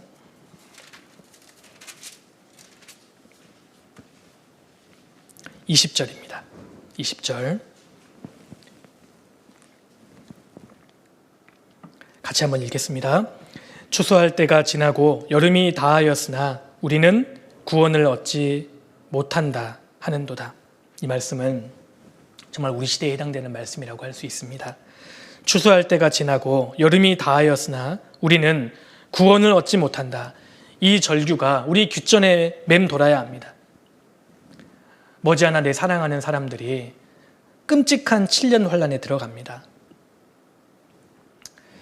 우리가 이 청년의 시기에, 대학생의 시기에 영혼을 건지고자 하는 열망을 가지고 살아야 합니다. 내가 정말 거룩하게 살아야지, 착하게 살아야지, 그것보다 더 중요한 것은 영혼을 건지려는 열망입니다. 내가 가족을 진짜 건지겠다, 그 열망을 가진 사람은 가정에서 행실을 조심하게 되잖아요. 내가 그 사람을 그리스도께로 인도하겠다, 그 열망을 가진 사람은 자기가 행동을 어떻게 해야 할지 주의하게 되고 거룩한 행실은 자연스럽게 따라오게 되는 겁니다. 어떻게 하면 그 사람을 건질 수 있을까? 이 대학생의 시기에 적어도 내가 아는 만큼은 전해줘야 합니다.